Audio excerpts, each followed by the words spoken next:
दोस्तों, मेरा नाम दीपक है। मैं बिहार का रहने वाला हूँ। इस समय मेरी उम्र 27 साल की है और मैं एक कंपनी में जॉब भी करता हूँ, लेकिन फिलहाल वर्क फ्रॉम होम कर रहा हूँ।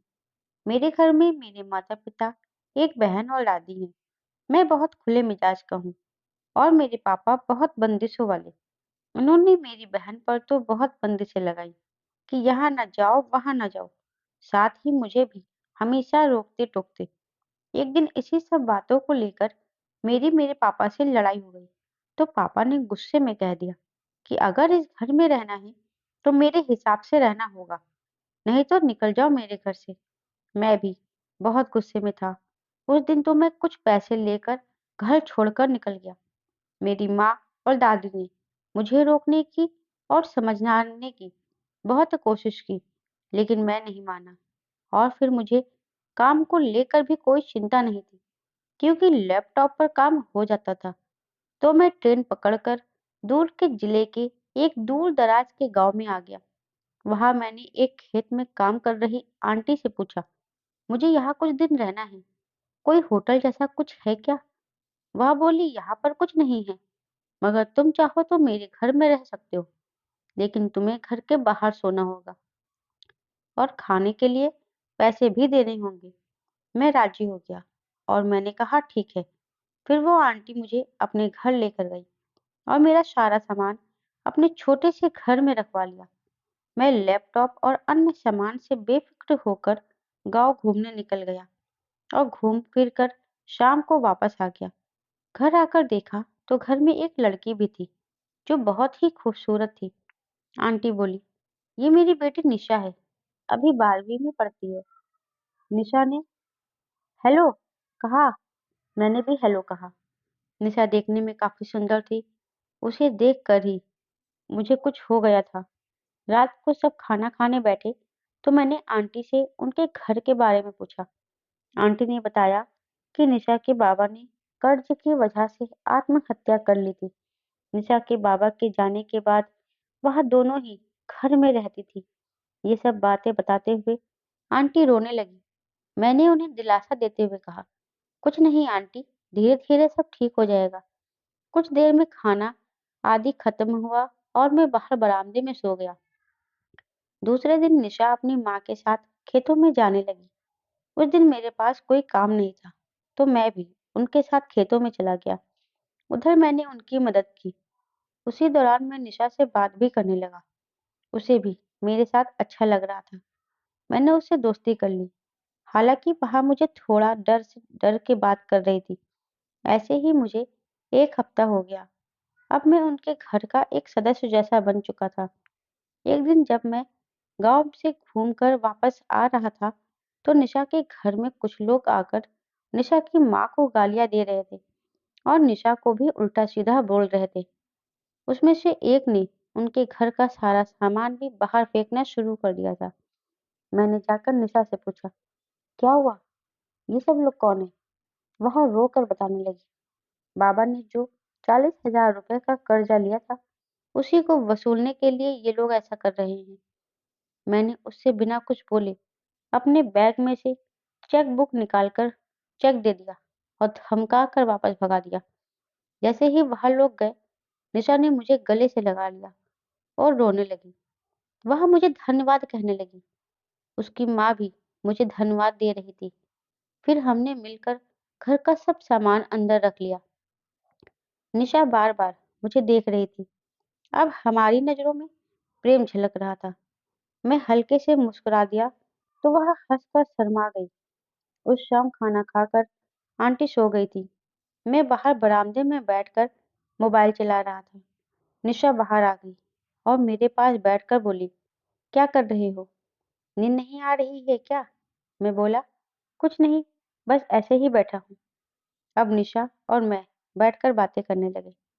वह बार बार मुझे दिन की घटना के लिए धन्यवाद कह रही थी। फिर उसने मेरे बारे में तफसील से पूछना शुरू किया।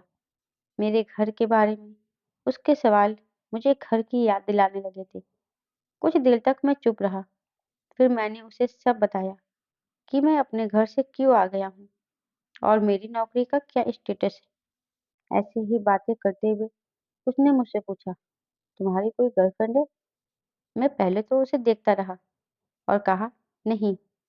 इतना सुनने के बाद उसके चेहरे पर एक अनजानी सी खुशी दिखने लगी थी, लेकिन वह अपनी खुशी को छुपा रही थी। बाद में वहां सोने चली गई। अगले दिन सुबह जब निशा चाय लेकर आई तो मुझे जगाकर बोली, चाय पी लो, आज मैंने बनाई है। मैंने कहा, ठीक है। फिर मैं फ्रेश होकर चाय पीने बैठ गया। फिर वह भी मेरे पास बैठ गई। मैंने चाय के एक दो घूंट पिए तो निशा ने पूछा, कैसी बनी है? मैंने कहा, अगर ऐसी चाय जिंदगी भर पिलाने का वादा करो तभी बताऊंगा कि कैसी बनी है। उसे कुछ समझ में नहीं आया कि जिंदगी भर से मेरा क्या मतलब था। मैं चाय का कप वापस देकर उसे देखने लगा। वह मुस्कुरा दी, फिर कप अंदर रखकर वापस आई और कहने लगी, क्या तुमने मुझे प्रपोज किया था? उसको मेरी बात का मर्म देर में समझ आया था। मैंने उसकी तरफ देखकर इशारा कर दिया।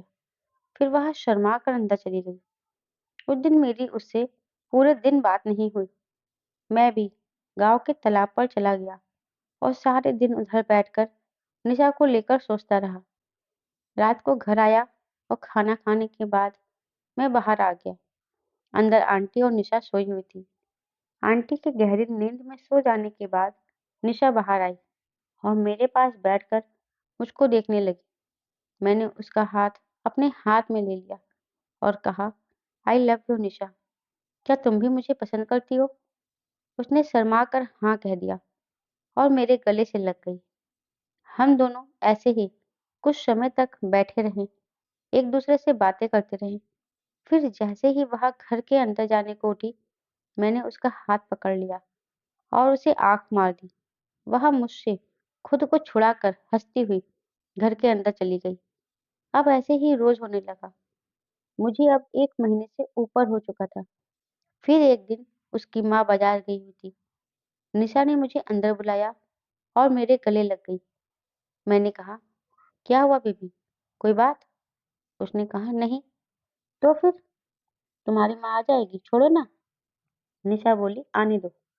वह मुझे जोर से पकड़े हुई थी। फिर मैंने भी उसको गले से लगा लिया।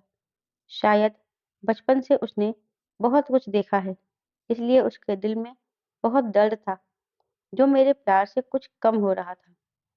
अब निशा को सिर्फ खुशियां ही दिख रही थी मेरे साथ। फिर थोड़ी देर बाद मैंने निशा से कहा, मैं 3 दिन बाद घर जा रहा हूँ। यह सुनकर वह रोने लगी। मैंने उससे कहा, मैं अकेला नहीं जाऊंगा, तुम्हें साथ लेकर जाऊंगा, वो भी अपनी बीवी बनाकर। इस तरह काफी देर प्यार भरी बातें और शादी के वादे करने के बाद जब मैंने दरवाजा खोला तो पाया कि निशा की माँ बाहर बैठकर हमारी बातें सुन रही थी, लेकिन वे कुछ नहीं बोली। शायद उन्हें भी मैं पसंद था और उन्हें भी ये रिश्ता मंजूर था। और फिर वो अंदर जाकर काम करने लगी। मैं एक बार को तो डर गया था, लेकिन जब निशा की माँ ने कुछ नहीं कहा तो मुझे शांति मिली और मैं थोड़ी देर बाहर जाकर बैठ गया। करीब 1 घंटा बाद निशा बाहर आई और उसने मुझे खुशखबरी सुनाई। माँ को हमारा रिश्ता मंजूर है, लेकिन उन्हें भी तुम्हारे मम्मी पापा को मिलना है। मैंने कहा, हाँ जरूर मिलाएंगे, लेकिन अभी मैं 7-8 दिन यही रहूंगा और उन्हें यही बुलाऊंगा। निशा ने यह बात आंटी को बताई। फिर मैंने घर पर फोन करके सब बताया। मम्मी को निशा की और अपनी एक साथ वाली तस्वीर भी भेजी। उन्हें भी निशा पसंद आ गई थी। मम्मी ने कहा कि वे लोग 15 दिन बाद आएंगे और तेरे पापा का गुस्सा भी शांत है तो वो भी आएंगे। मैंने कुछ नहीं कहा और फोन काट दिया। रात को खाना खाने के बाद मैं बाहर बरामदे में सोने को निकलने लगा तो आंटी बोली, तुम अब से अंदर वाले रूम में सो जाया करो। लेकिन मैं अंदर जाकर सोया ही था कि करीब 12 बजे निशा आई और मुझसे कहने लगी, बीवी को छोड़कर अकेले सोए हो? फिर हम दोनों हंसने लगे।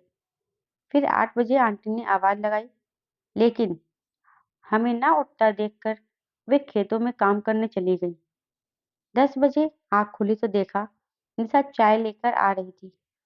फिर उसके कुछ दिनों बाद मेरे मम्मी-पापा भी वहीं आ गए और निशा और उसकी मम्मी से मिलने के बाद हमारे रिश्ते पर मंजूरी लगा दी। फिर 1 महीने बाद हमारी शादी हुई। शादी के बाद मैं निशा को लेकर अपने घर वापस आ गया और मेरे पापा भी अब बदल गए थे। वो पहले की तरह बिल्कुल नहीं थे। शायद मेरे घर से चले जाने के फैसले से वो बहुत डर गए थे। इसलिए अब मेरी बहन पर भी ज़्यादा बंदिशें नहीं लगाते थे और उधर गाँव में निशा की माँ अकेली थी, तो कभी-कभी हम दोनों वहाँ भी रहने जाते और 15-20 दिन वही गाँव में रुकती, क्योंकि मुझे अब ये गाँव काफ़ी अधिक पसंद आ चुका था। दोस्तों, हमारी कहानी कैसी लगी? मुझे कमेंट बॉक्स में ज़रूर बताइएगा और आगे ऐसी कहानी सुनने के लिए मेरे चैनल को सब्सक्राइब ज़रूर करें। धन्यवाद।